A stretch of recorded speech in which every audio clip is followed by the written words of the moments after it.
So I am sure that most of you are familiar with Senator Cornyn. Just a few notes. He has served Texas as a district judge, and then later as a member of the Texas Supreme Court, as Attorney General, and has served as our U.S. Senator since 2002. Senator Cornyn serves on the influential Finance Committee, Intelligence, and as well as the Judiciary Committee as well. Welcome. Thank you for taking a few minutes. I would assume that this is probably one of the busiest times of your legislative career. And we have all experienced so much in just the last few months. I thought we would simply start with a few thoughts that you might share with us about your work and the highest priorities in light of the current environment. Well, thanks, Jodi Ann, and thanks to all of you for letting me join you on the call. I'll be very brief because I want to make sure that we have some time for your questions. And thank you for allowing me to join you virtually. Just when you thought that things couldn't get any stranger, we saw the grip, the nation and really the world gripped by the scene on a video of George Death's killing in Minneapolis. And of course, the issue of racial injustice has flared again in a dramatic way.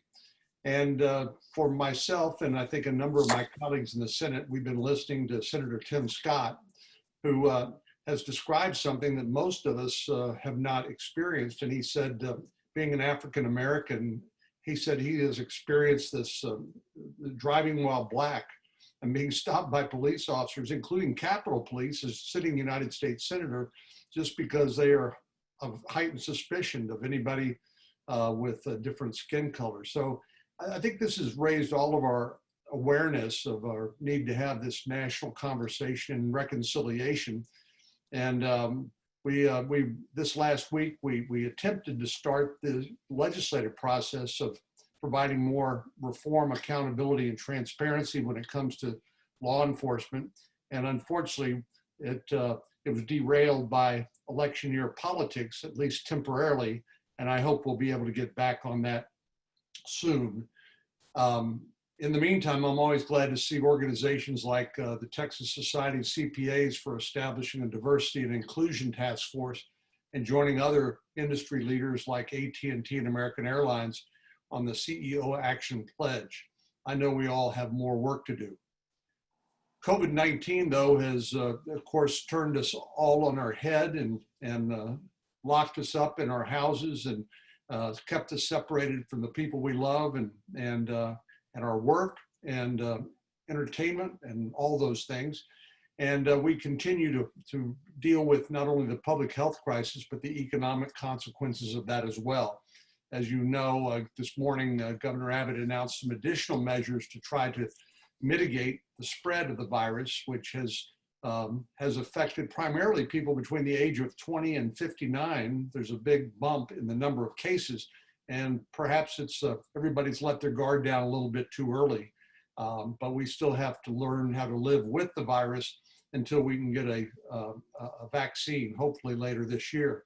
But in the meantime, Congress has passed a number of major pieces of legislation appropriating well over $3 trillion. I never thought I would have to vote on something like that, but we did and viewed it as an emergency. So we really didn't give it much thought other than how do we get the money to where it's needed the most.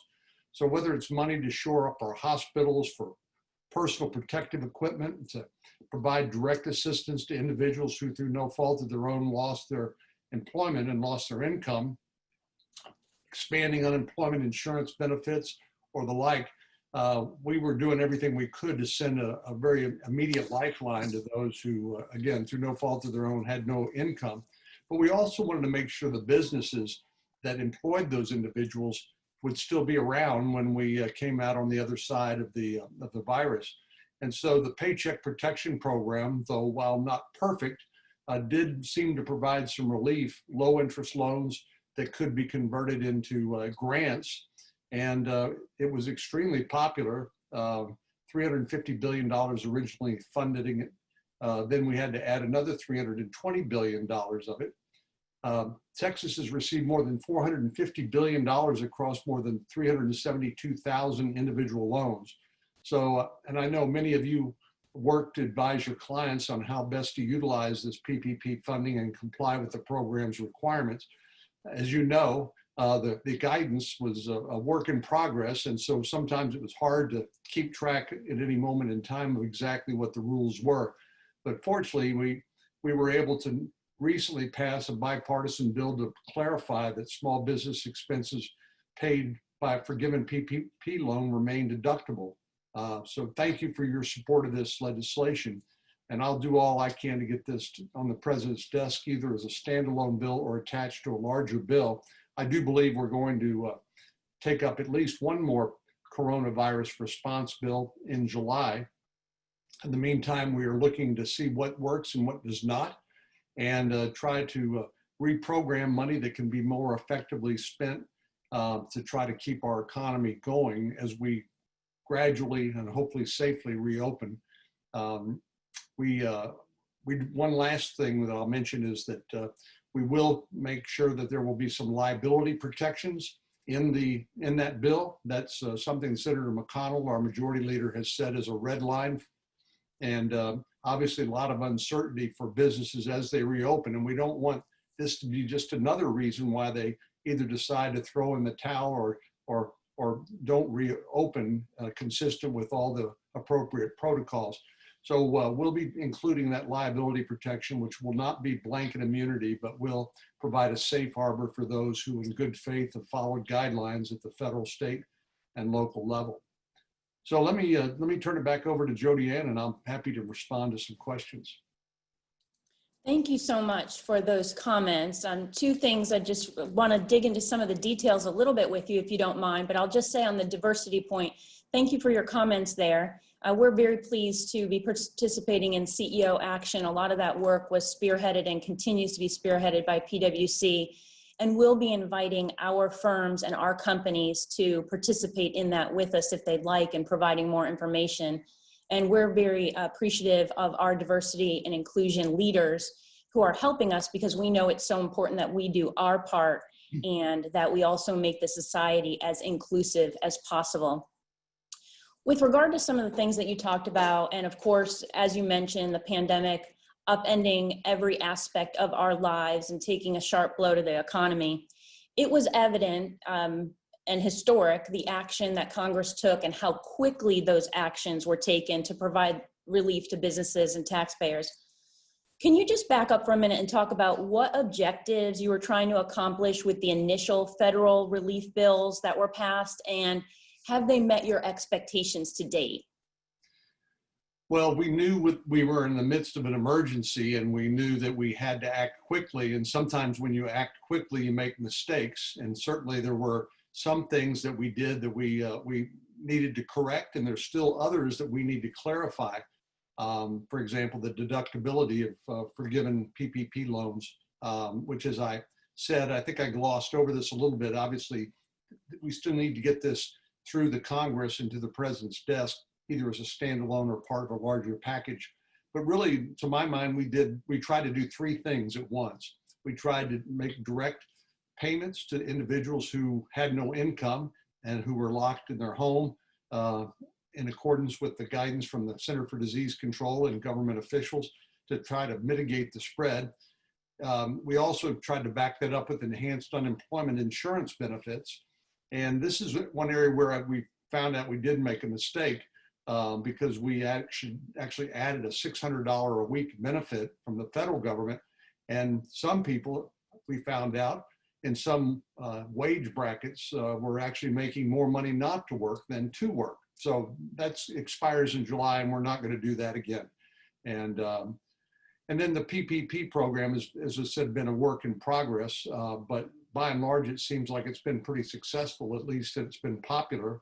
And I hope that was successful in letting more businesses stay connected to their employees and incentivize them to keep them on payroll if they could, in hopes that that loan would ultimately be turned into a grant.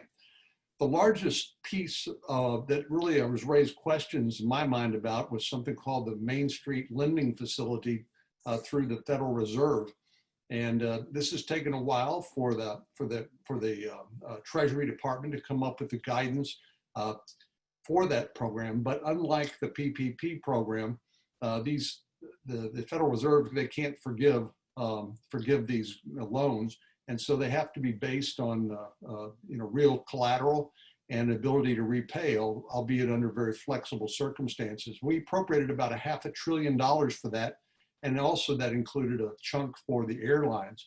Well, as it turns out, the airlines have now been able to get access to money and loans on terms at least they find more favorable, and so they haven't taken advantage of that. And I'm really wondering at this point, since we can't loan money to people who can't pay it back, and we don't want to loan money to people who don't need it, whether or not this money is really going to be the best solution. And so one of the things we're looking at is whether we might need to reprogram that for other purposes. As you know, there's also been a lot of demand by cities and by counties and by states that rely on sales tax, who've seen huge drop off in their revenue for obvious reasons. When there's not any sales taking place, they're not going to get sales tax revenue. We've appropriated quite a bit of money for that purpose, and I'm sure there'll be further demand for some financial help. The problem has been we don't want to bail out bad decisions made about public employee unions in some states. We want to make sure this is focused on emergency aid based on COVID-19. So as you can imagine, there's a little bit of a parsing there we need to do. But those are just some of the considerations and some of the thoughts in response to your question of what we tried to do, where we made some mistakes, where we had to fine tune. And now maybe as we look at this last COVID-19 bill, where we might reprogram some of the money that has not been spent well and make sure it's more useful. So thank you for that. As you said, this next phase of relief possible, we've heard about, CARES 2 or phase 4. Two things about that. I'm curious to know what oversight process in place is for managing the results of the programs and how they're being evaluated so that you can make those decisions going into the next phase of relief, and what are your highest priorities for that next set of bill? I might just note that one of the embarrassing things that happened is that I've read in the press, you probably saw this today, that about over $1 billion of money went to people who were no longer living. Obviously that was a mistake, and we're trying to claw that money back. It's amazing to me that people don't understand that if you're not eligible for it, you shouldn't try to keep it, but that's the way it goes. So I think there is still some discussion about a payroll tax holiday and what's the most efficient way to help people. One of the reasons why we thought it was okay for us to delay this next installment is because literally about half of the money that we appropriated is not out the door yet, and money we sent to the states have not yet made its way down to some of the local governments, which just goes to show you it's not easy to spend $3 trillion, even if you're the federal government. So we're trying to figure out, again, where the money is right now and where it needs to go, where it will do more. So I would say there haven't been any decisions made on additional stimulus checks or unemployment assistance, other than I can tell you that I certainly am not going to support paying people more not to work than to work. And then the state and local funding that I mentioned a moment ago. A lot of what I've done is personally is try to do a lot of conference calls like this and get input from folks all across the state. And it's been very helpful to me in getting that feedback about how this is working on the ground at the granular level. So I would certainly invite all of you, please, to continue to give us feedback on what you're seeing and any advice you may have on how to make this program more efficient and more effective. Thank you for that very much. I want to go back to this issue of deductibility and legislative intent, the concept of legislative intent, and talk specifically about IRS Notice 2020-32 that was released that explicitly stated that PPP recipients cannot deduct those business expenses that are covered by a forgivable PPP loan. And several legislators, of course, including the chair of finance, the chair of the House Ways and Means, have been very vocal that that not be the legislative intent. And of course, you referenced your bill, 3612, that we supported. How does this and other issues like that get reconciled in this process? Well, my experience with Treasury, and particularly Secretary Mnuchin, is he's a very, very smart and very effective in his job, and I've worked with him successfully on a number of projects. Here, I just think that IRS misread legislative intent. One of the best indicators of that is the fact that the Congressional Budget Office has a 0 score for my bill, S 3612. So the way they read it is the way I think Congress did intend by letting those expenses to be deducted. So because Treasury is kind of stuck on their rule, the only way we can fix that is through legislation. And my hope is we'll get this in this next installment in July and make that clear. Great, thank you so much for your efforts on that. It's greatly appreciated. So as additional guidance continues to be released, and as you mentioned in your opening comments, many of our members are engaged with advising businesses, assisting them with administration of the programs, and there's still so many unanswered questions as they work through that. One of the areas that's confusing is what's forgivable and what is not. And how is the Senate engaged in that process of providing oversight for rulemaking? Well, of course, it's our job in Congress to provide that oversight, and we're continuing to work with the administration and through legislative avenues to clarify our intent or to correct misinterpretations, as we just discussed. And so my hope is by the end of this, and hopefully by the end of the next piece of legislation that we'll take up and probably pass in July, there'll be a lot more clarity on this. There also, I think, is just from a sheer paperwork standpoint, you recall there's audits that and certifications that the Treasury was going to require if you were taking a PPP loan. We're actually talking about trying to bracket some of that process so that it does not overly burden smaller businesses. For example, I think the average amount of the loan was roughly $115,000, and trying to figure out what makes sense. If your loan was, let's say, more than $250,000, maybe you would have to fill out some more paperwork, but under a certain figure that you would be presumed to be, for that to have been an appropriate and proper application and use of the funds. So we're looking at a number of things like that to try to lessen the burden, but I wish it was not true, but again, when you do something this fast and this big, there are bound to be some problems. So we're trying to now work our way through those and hopefully provide some clarity to you and your clients soon. Thank you so much. So I would be remiss, I think, if I didn't ask this question, since we're a 501c6 organization and our colleagues across the country who work with every industry imaginable to help guide them and give them good information and make sure that they're well positioned for the future. With regard to the PPP, 501c6s are not eligible. There's $120 billion that remains to be lended approximately before June 30th. ASAE, which is the American Society of Association Executives, and more than 43 organizations across the country sent a letter to Congress and the administration to hopefully change that. And I know that there's been some bipartisan support for that, some of it led by Senator Cassidy in Louisiana. Do you see this as a likely change in the next round of relief bills? Yes, I do. I signed on to Senator Cassidy's letter, as you probably know, because I certainly agree.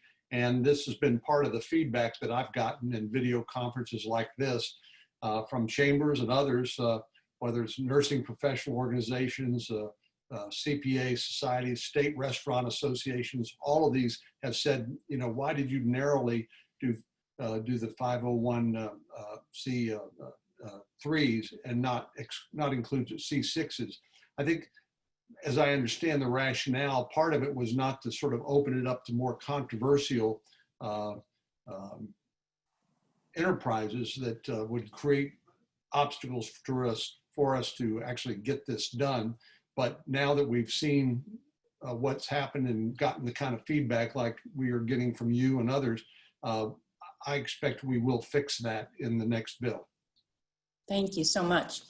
And as you mentioned, we're at a different place in the trajectory now in Texas. And as we move forward through this, there's a constant balancing between public health needs and economic issues. What coordination of efforts do you think is appropriate between the federal and state governments as we continue to see these record numbers of positive cases and the trajectory of the virus in the US outpacing other countries? Well, I know it's been confusing and scary, but there are a lot of, in my view, a lot of different agendas at play here. One of the challenges we have is because we have a federal system, is that we have state and local governments that have their responsibilities, while the federal government has its responsibility, and they're not exactly the same. So it does require that coordination and collaboration. And actually, if you think about it, a country as big as ours, 330 million people, where we're not all New York, and Dallas is not Brownsville or Midland, that some ability for flexibility at the local level makes and regional levels makes sense, but that creates some confusion and sometimes some contradictions. I know the governor has been working closely with at the local level, and given the spike in people, it looks like if you look at the demographic spread, it's people between 20 and 59 that have tested the most positive. Now that's part because we're testing a lot more people, but also I have to believe it's because people are starting to let their guard down and not socially distance and not mask when they can't. And we're seeing some spikes in the numbers, which is a bad thing because obviously they can infect people who are vulnerable with underlying health disorders or who are elderly and thus are more at risk. So I think we've tried to learn a lot, and I think we have learned a lot, but I think a one size fits all is not the answer. Collaboration and cooperation, I think, is a better response, but at the end of the day, we've never experienced anything like this, at least in the last 100 years. And so we've been having to learn as we've gone along, hopefully making better decisions. I know the treatments have vastly improved because of the reduction in fatalities. And so most people who get the virus will recover and be just fine. But obviously it's a little bit scary, and with some of the contradictory agendas and conflicting information we see on social media and on TV and elsewhere, I know it's a challenge. But we will get through this, but ultimately I think this will not be settled until we get a vaccine, which will be, if Dr. Fauci's right, sometime later this fall. But we've got a lot of big important decisions to make in the interim, like when we send the kids back to school in the fall or late summer. So we're taking it one day at a time and doing the best we can under the circumstances, but it's a challenge, to be sure. I think you're right. Cooperation and collaboration needs to be at the top of the list. If you wouldn't mind, I'd like to switch gears for just a minute to talk about the IRS. I know you serve on the Senate Subcommittee on Taxation and IRS Oversight. Over the years, we've repeatedly commented on the service level at the IRS as well as funding levels. Of course, that's ongoing, and then we experience a pandemic. The IRS services are understandably still at a limited capacity. I think the news report that I heard is there's a backlog of some 11 million pieces of correspondence. There's been a couple of plans that have come out over the years. One last year, I believe, about the modernization plans in the IRS. Can you talk a little bit about the service level expectations of Congress to the American taxpayer and businesses as this continues to be an issue that practitioners face on a regular basis? Well, that's obviously not good. I hadn't heard that 11 million pieces of correspondence backlog. That's just obviously unacceptable. And obviously the pandemic has stretched everybody, and the IRS played a key role in distributing some of the direct payments to individuals as part of the pandemic response. And I'm sure that they are working hard, but I think part of the problem we've seen is that there's been a need to invest in the IRS and technology and have appropriate plans in place in terms of management.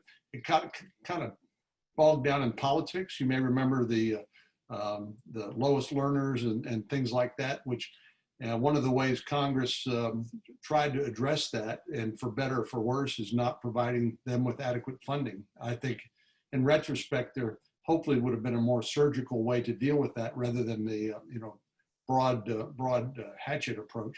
But we've got a lot of catching up to do, and the commissioner, I hope, is doing a good job. And again, you would know better than I would because of your day-to-day profession, and any suggestions you have for things that I can do or things the finance committee can do, we would certainly welcome. Thank you. And we will take you up on that and follow up. We had actually a federal tax policy committee meeting yesterday. We had a very vigorous discussion, and would like to continue that conversation. We appreciate it. One other issue that I want to turn to and ask about, because it's one that's been around for such a long time, and TXCPA, along with our partners from other state CPA societies as well, the AICPA, has been working on mobile workforce legislation since 2009. Primary objective to provide uniformity for non-resident state and local income tax withholding and reasonable de minimis exception from the assessment of state and local income tax in a jurisdiction in which an employee does not reside. Just this month, I believe, there was Senate Bill 3995 introduced, the Remote and Mobile Relief Act of 2020 by Senator Thune, I believe. Mm-hmm. Can you share your thoughts on this issue and this draft legislation and how we might be able to move this forward? Well, I understand the legislation was introduced last week, and unfortunately, I've not yet had a chance to review it in great detail, but I promise you I will. Andrew Syracuse on my staff is my tax guy, and he is a very talented individual, somebody who I would also encourage you to reach out to specifically, and have his number at hand or email address so you can ping him in real time. Just sort of generally speaking, as we were talking about one size fits all approaches, I'm usually a little bit skeptical of that, but I understand the need to protect employees, those who've been displaced during the pandemic and working outside of their normal environment and who've traveled to other states to provide additional resources. So I think I get that. So let me do this. I'll take a look at what Senator Thune has proposed, and then we will circle back with you and see what you think makes the most sense. But I'm not familiar with the details of that, and before I pontificate on it, I'd like to get to take a look at it more closely. Thank you for that. We very much appreciate it. And we appreciate you taking a few minutes to spend with us today. We know there's so much going on and you're extremely busy. 30 minutes just flies by. But I do want to take the time to mention that we appreciate the partnership that we've had with your staff over the years, and you have called upon our experts within TXCPA to consult on various tax issues, and we are grateful for that opportunity. And I will also mention that we very much appreciate working with Andrew. He's fabulous, and thank you very much. Well, Jodi, and I need you. I need the expertise that your association provides, and so that's a big help to me to help me do my job better. So thank you for that, and we look forward to staying in touch. Great. Our members are extremely dedicated and they're happy to provide the service. So thank you again. Have a wonderful day and please stay safe. You too. Take care. Take care.